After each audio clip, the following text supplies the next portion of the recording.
Dabira à Pointe-Noire. Qu'est-ce qu'il faisait à Pointe-Noire? D'abord, comment il avait atterri dans l'armée? Dabira, il avait atterri comment dans l'armée? Et à Pointe-Noire, en tant que sergent, quelle était sa mission? Il travaillait où? Mais Dabira travaillait chez le colonel Ngangwe. Il était, je ne sais pas comment on les appelle les militaires, là, portier, ou il gardait la maison du colonel Ngangwe. Et il ramenait les enfants du colonel Ngangwe à l'école. Dabira, il était à Pointe-Noire, c'était son travail. Donc il gardait la maison d'un officier. Et cet officier-là, c'est le colonel Ngangwe. Et le matin, il ramenait les enfants du colonel Ngangwe à l'école. Dabira. Mais tout d'un coup, Dabira, comment Dabira, on va le bombarder. Général, peuple congolais. Comment tout d'un coup, Dabira, qui va monter les grades comme ça, général. Mais il avait été récompensé par Sassou Nguesso. Le fait d'avoir fait le sale boulot. Mais c'est quoi le sale boulot? Oh Dabira, ça là. Pour que Sassou Nguesso puisse le récompenser autant. Pour que Sassou Nguesso puisse le bombarder général. Ah, peuple congolais, qui a dit? Vraiment, au Congo, on applaudit des fous. Vraiment, nous applaudissons des fous au Congo-Brazzaville. Des gens qui ne méritent même pas le respect. Au Congo-Brazzaville, on applaudit des assassins, des voleurs. Dabira. Celui qui avait posé la bombe dans l'avion UTA, c'est bien Dabira. Je répète, la personne qui avait posé la bombe dans l'avion UTA, l'avion UTA,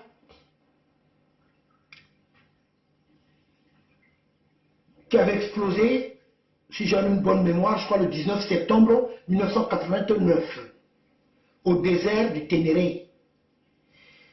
La personne qui avait posé la bombe dans l'avion UTA, c'est bien Dabira. Avec quelques acolytes. La mission, Sassou avait confié cette mission-là à qui? À Dabira.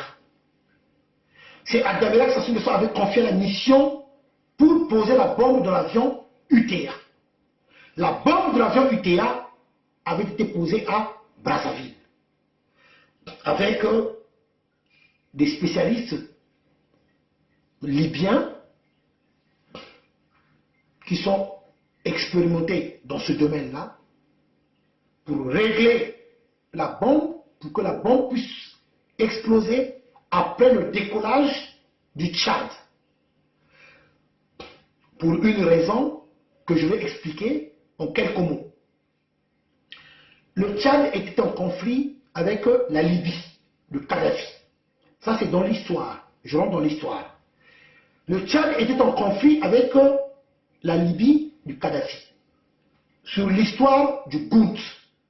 Donc, un endroit, un territoire où il y a du pétrole. Donc le Tchad se battait avec la Libye pour avoir le contrôle du Gout, un territoire qui est rempli du pétrole. Du coup, Kadhafi avait décidé d'en finir avec Hissène Habré. Hissène Habré, qui devait prendre ce vol du TIA.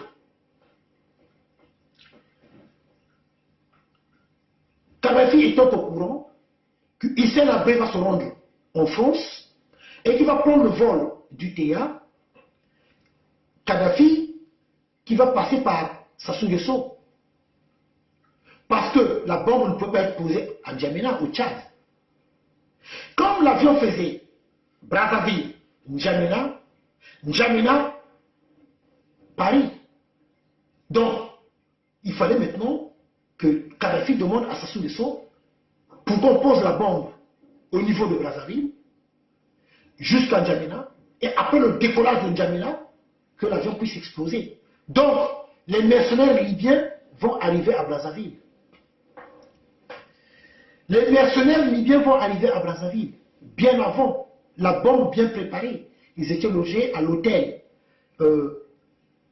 l'hôtel Méridien, quelque chose comme ça. Mais ils étaient logés à l'hôtel. Donc, la préparation de tout ça, et il fallait maintenant que ces Libyens-là, qui avaient préparé la bombe, qui puissent être accompagnés des officiers ou des éléments congolais. Donc, ces éléments congolais, qui étaient partis à Maya Maya, avec ces mercenaires libyens, pour poser la bombe dans l'avion UTA, c'est bien Dabira et les autres. C'est bien Dabira et les autres.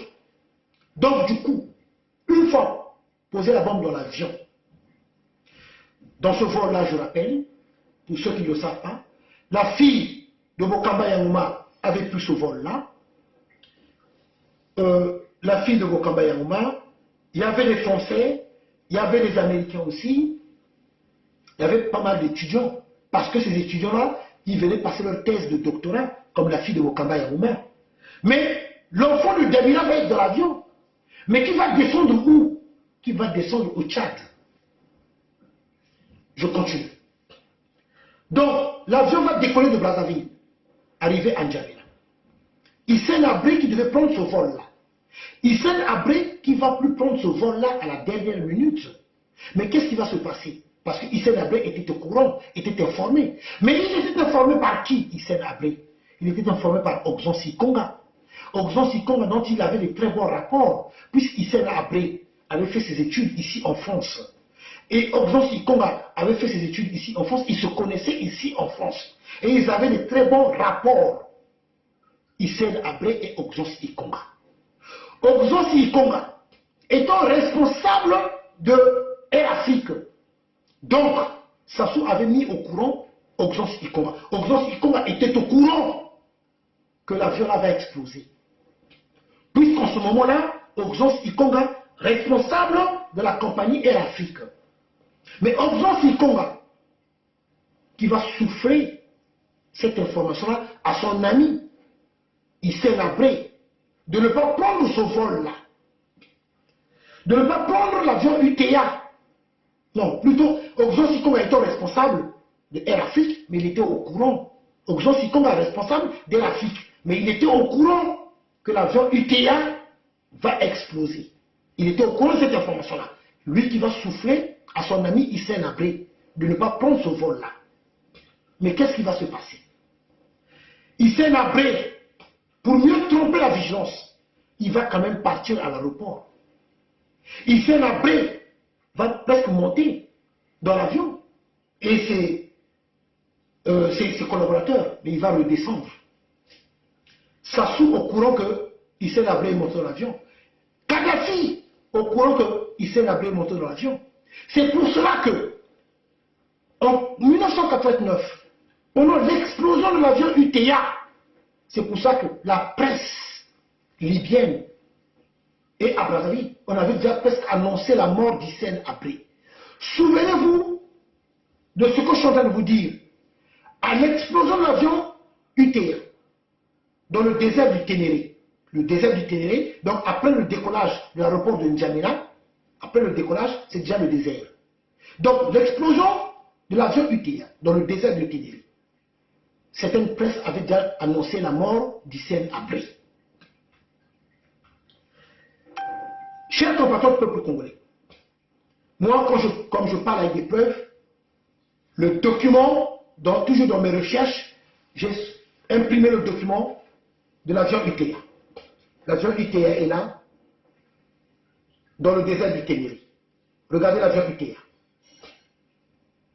Dans le désert du Ténéré. Regardez vous-même.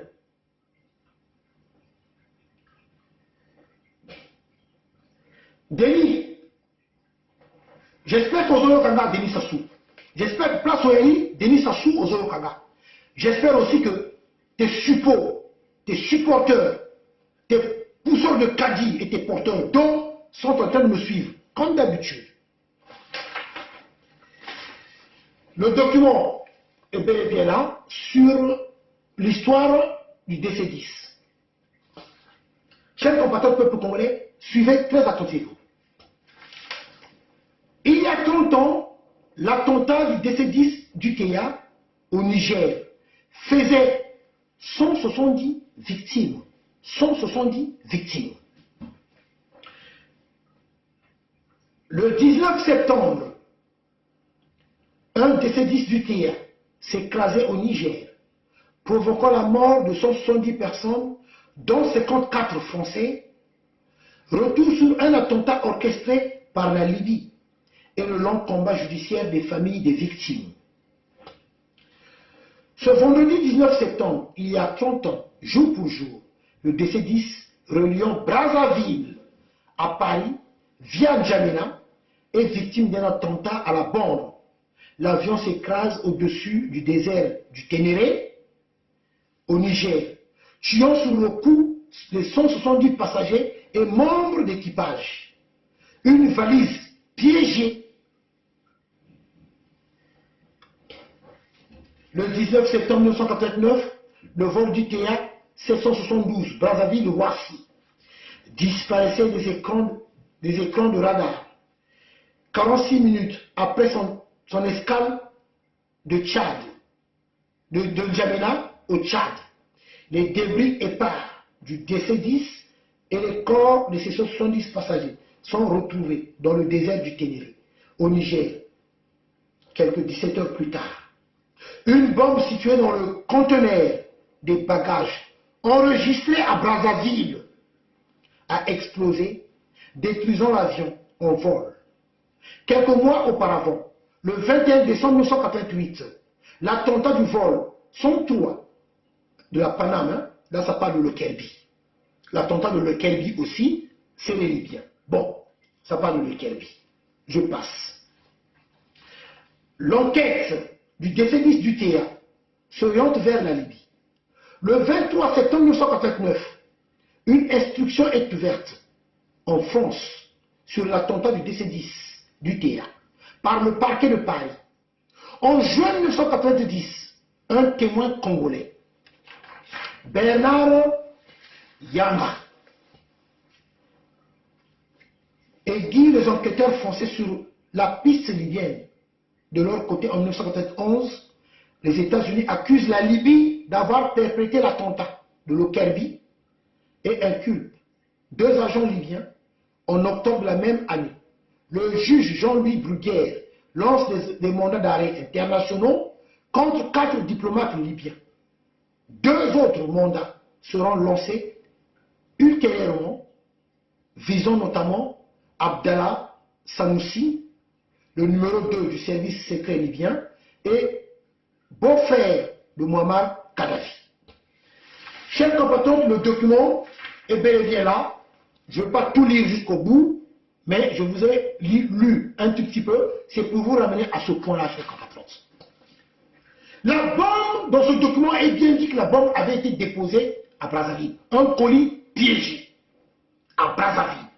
Et nous savons bien qu'à cette époque-là, à l'époque de Sassou I, qui pouvait rentrer comme ça à l'aéroport, monter dans l'avion, aller déposer la bombe dans l'avion UTA. Qui, à l'époque de Sassou I, qui pouvait aller à Mayamaya, monter dans l'avion UTA et poser la bombe? Qui? Personne. Pour vous dire, chers compatriotes. Mais dans tout ça, malgré que la bombe avait été posée à Brazzaville, et que Kadhafi avait dédommagé les familles, avait dédommagé les victimes parce que la Libye avait reconnu.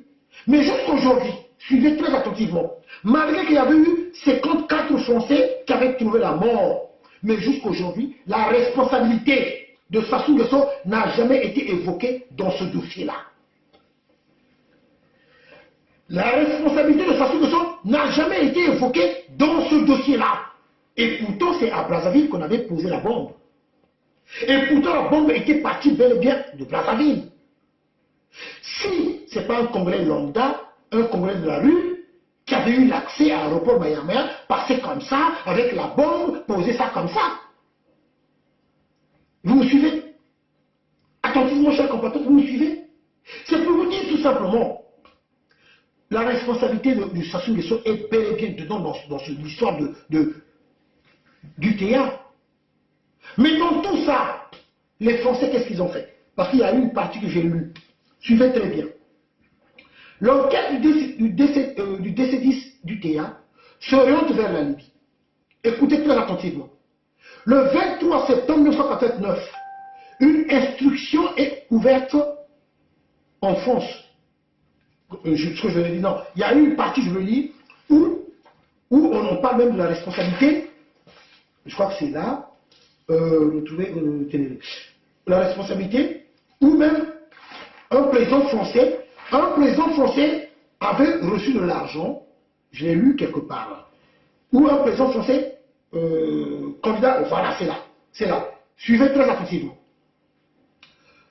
En 2018, près de 30 ans après l'attentat, une association de victimes voulait une nouvelle enquête sur cette affaire. C'est le site d'information Mediapart qui a relancé le débat en affirmant que des proches de l'ancien président français auraient approché l'entourage de Muammar Kadhafi en 2005, qui était au pouvoir en 2005 ici en France. Vous-même, vous savez, celui qui était au pouvoir ici en 2005 en France. Je poursuis. Dans le but de faire annuler la condamnation de son beau-frère Abdallah Senoussi, condamné en France par contumace pour l'attentat en échange d'un soutien lors de la campagne présidentielle française en 2007.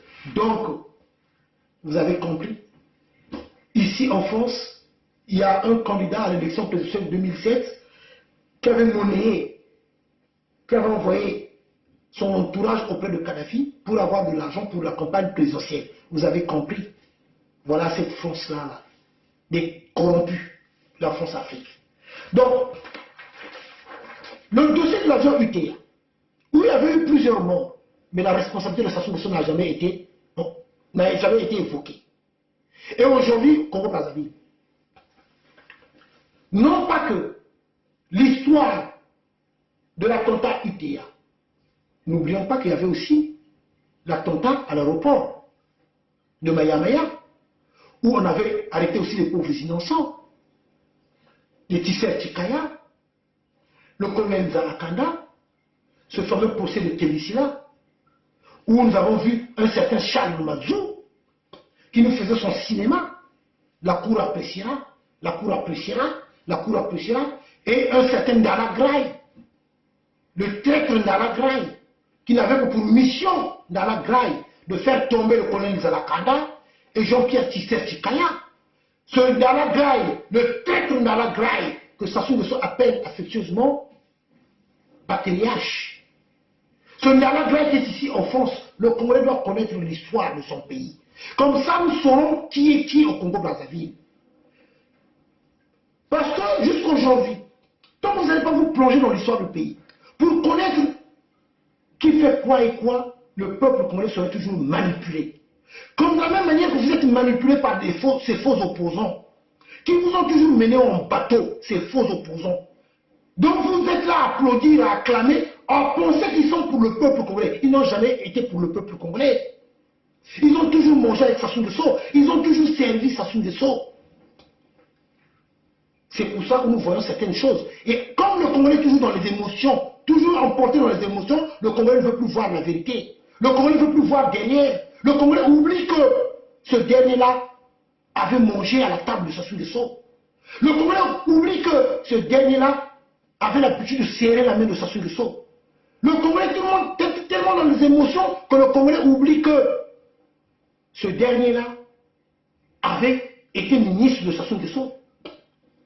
Tout ce monde-là a servi Sassou Nguesso. Il continue encore de servir Sassou Nguesso. Et le Congolais, non, il oublie facilement. Mais c'est pour ça que vous vous faites manipuler.